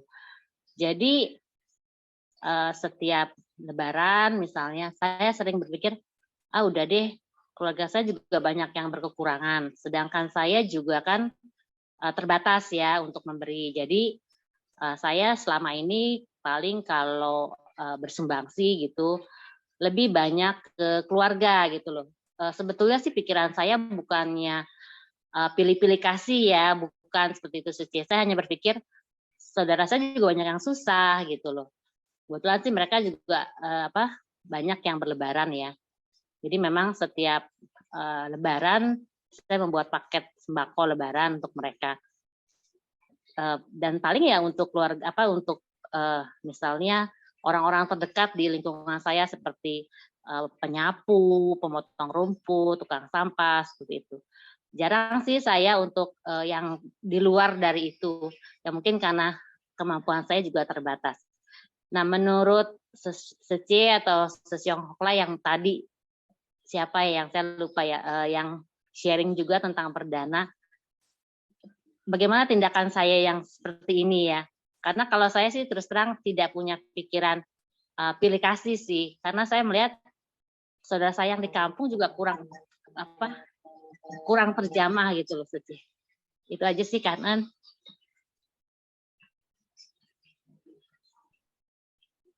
Kanan ya, Indi Suci ya, sudah luar biasa sharingnya. Memang ya, kita juga masih belajar ya, semua orang yang di sini juga semuanya masih belajar, termasuk saya dan Sri Suci. Kita juga sama-sama masih belajar. Cuma kita belajar untuk mau berubah ke arah yang lebih baik. Memang bersumbangsi buat keluarga dan sekitar juga tidak salah. Jadi memang kalau kita bisa bersumbangsi sampai seberapa, kita bersumbangsi. Yang penting kita tidak ada mengharapkan balasan. Jadi kita berdana itu justru kalau kita mengharapkan sesuatu balasan dari orang, malahan akan kita dapat kekecewaan yang kita dapat.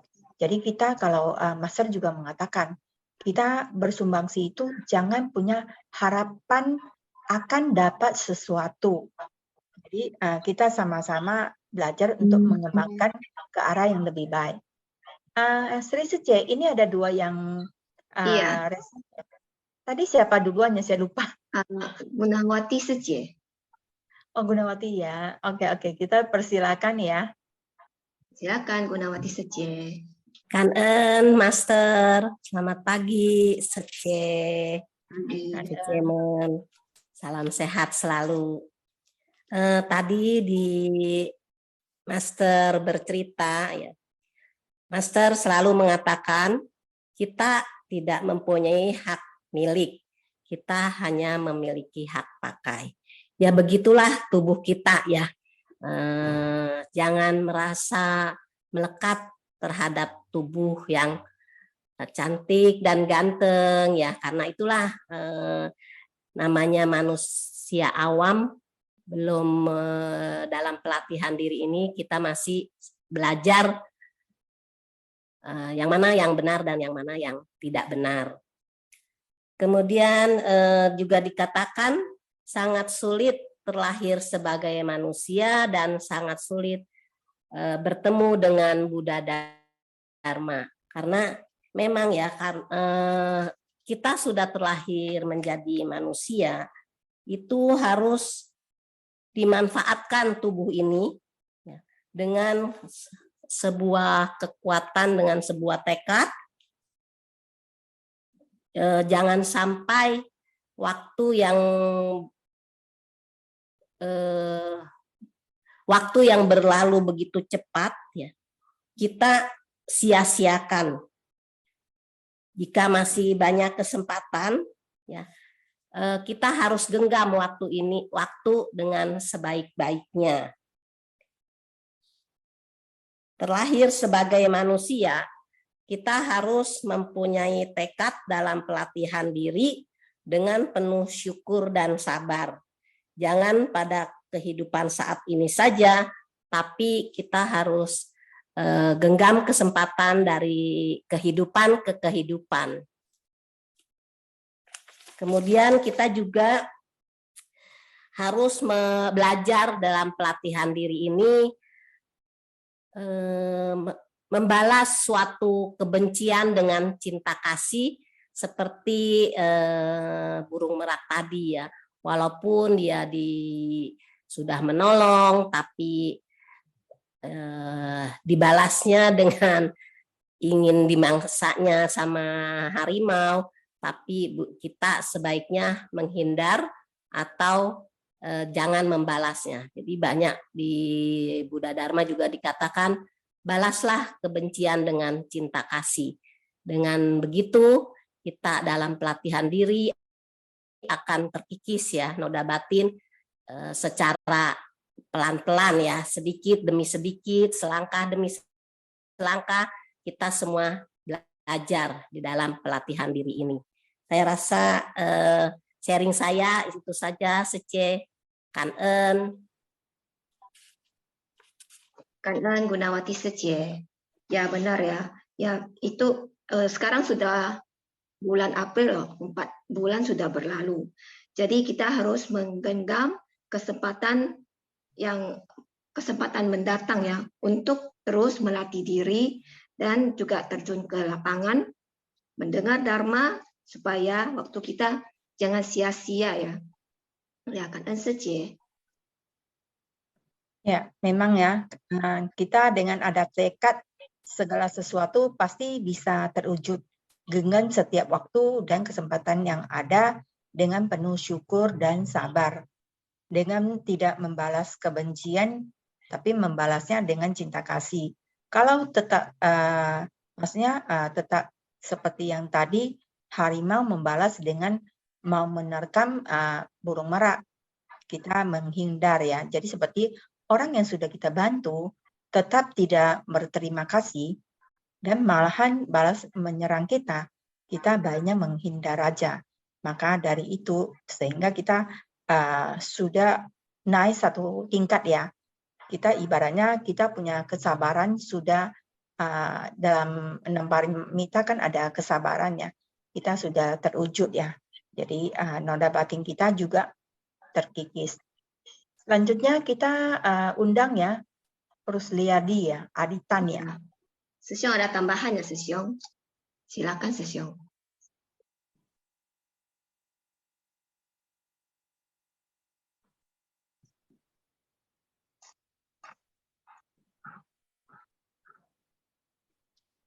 Silakan Sesiong, manfaatkan waktu, sisa 7 menit lagi.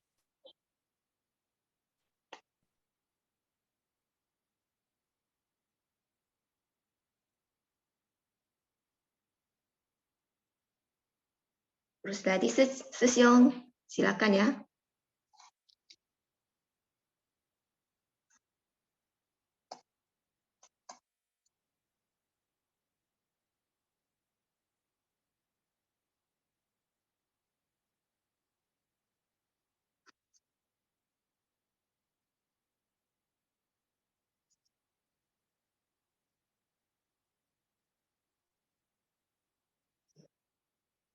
Mungkin ada kendala ya Sece ya. Seharusnya sih sudah kita itu ya. Atau mungkin kalau memang ada kendala bisa juga di chat ya. Oh ya silakan.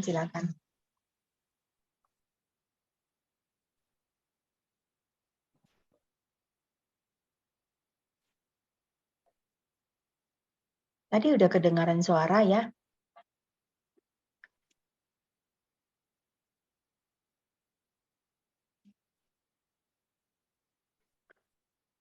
Kita sambil nunggu, apakah di antara Susyong Suje ada yang bersedia untuk sharing?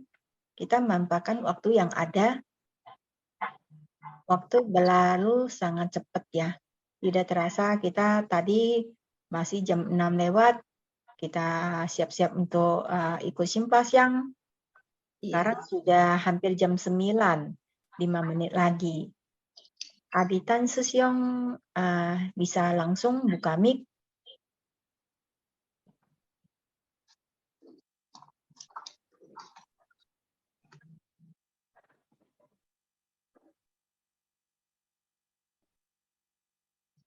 Memang dalam kehidupan sehari-hari ya, kita juga banyak ketemu ya, orang yang sudah kita bantu, tapi malahan beliau tidak merasa berterima kasih. Rusni.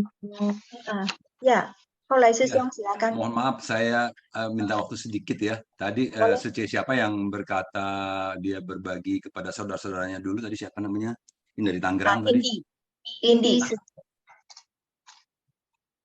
Iya, yang dari Tangerang tadi ya. Jadi saya tadi beliau kan bertanya apakah saya salah. Enggak salah dong ya, itu udah benar ya. Keinginan untuk berbagi, keinginan untuk memberi kepada mereka yang membutuhkan. Dan itu tentu saja sebagai manusia-manusia kita tentunya di dalam kehidupan ini masih ada pertalian saudara, pertalian pertemanan. Tentunya kita melihat yang di sekitar kita atau di sekeliling kita atau tetangga kita dulu, baru bisa ke yang lebih jauh. Itu tergantung kemampuan kita lagi kan ya. Jadi kalau sementara bisa beberapa yang di sekitar kita, lingkungan kita atau keluarga kita, ya itu lakukan dulu. Itu udah betul sekali ya. Kalau menurut saya sih demikian ya. Saya setuju bahwa itu dilakukan. Tapi yang penting tadi katanya, saya sih pikiran saya tidak membeda-bedakan ya. Jadi memang soal membeda-bedakan itu adalah suatu proses yang betul-betul proses cukup panjang nantinya kalau sampai kita betul-betul sampai tidak membedakan. Dalam prosesnya, dalam prakteknya tentu kita masih ada memiliki seperti pembedaan itu pasti ada ya. Artinya kita kan memilih ya, memilih juga. Kita juga bagi beras, bagi apa juga tetap ada sedikit pemilihan juga. Oh, kita milih daerah sini aja, daerah situ aja. Jadi kalau dibilang itu membedakan, ya membedakan juga namanya ya. Tapi perbedaan-perbedaan yang di sini bukan perbedaan yang hati kita, gua mau kasih lu, gua mau kasih dia aja, lu jahat gini-gini. Itu bukan begitu. Tetapi saya mau kasih dia di sini karena dia memang saya kenal dan saya tahu jelas kebutuhan dia gitu ya. Sedangkan yang di luar sana kan saya nggak begitu tahu. Jadi kalau mau bagi yang di luar sana kan mesti survei dulu dan lain-lain ya. Jadi Suce yang dari Tangerang tetap bersukacitalah ya, walaupun sedikit apapun yang kita berikan, tetapi itu sudah merupakan sebuah ungkapan atau ekspresi cinta kasih, belas kasih daripada Suce. Itu pengembangan daripada meta dan karuna yang itu luar biasa ya. Menurut saya sih itu dijalankan aja dan jangan berkecil hati ya, terus aja bersukacita karena sudah mempraktekkan berdana tadi ya. Demikian sedikit ini dari saya ya. Kan ya Suce Rusni atas kesempatannya. Kan. Ya, kan ya, Holai Susyong ya sudah bersedia menambahkan ya. Memang tadi saya juga merasa itu tidak salah, sesuai dengan kemampuan kita ya. Sangat luar biasa. Sri Suce ini ada chat ya, kita bacain ya. Cuma saya nggak bisa Mandarin ya, jadi saya baca yang Indonesia saja ya. Dari Elisa Suce. Buddha berkata, jangan karena hal ini, kesalahan perbuatan tidak baik orang tersebut, malahan membuat kita kehilangan, membuang pribadi kita yang hakiki. Baik, benar, bajik. Biarkan sebab dan akibatnya oleh dia yang menanggungnya. Tapi kebaikan dan kejahatanmu, kamu sendiri yang bertanggung jawab.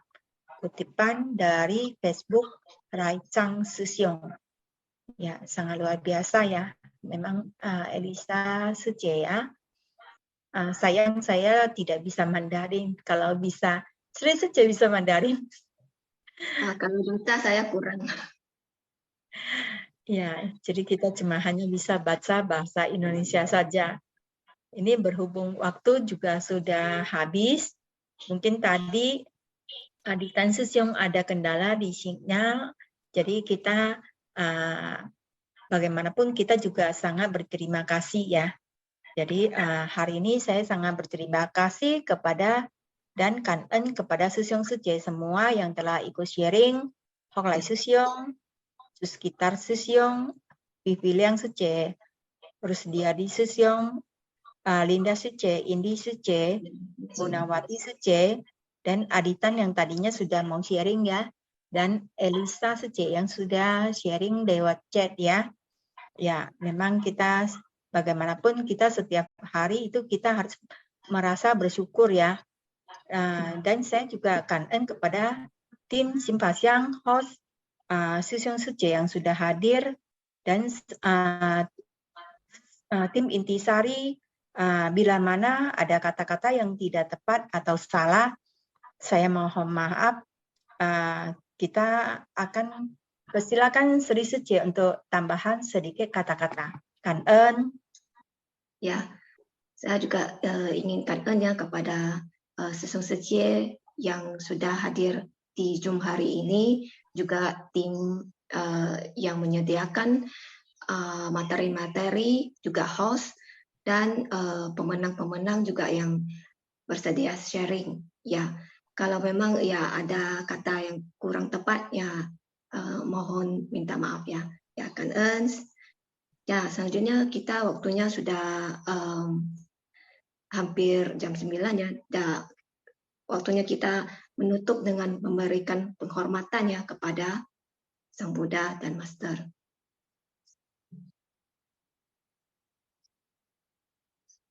Susyong Suje 请起立，请合掌，向佛菩萨仪上人循三温训礼。温训，再温训，三温训。感恩师兄师姐，祝福大家。 Kangen Suje Rusni dan Suje Sri, kangen Susyong Susiemen. 明天见。 Kangen感恩大家，明天见。来Susyong. Susyong Suje yang belum absensi silakan absensi ya, akan ditunggu ya Susyong Suje. Kangen. Ya, yang belum absensi, ayo absensi ya.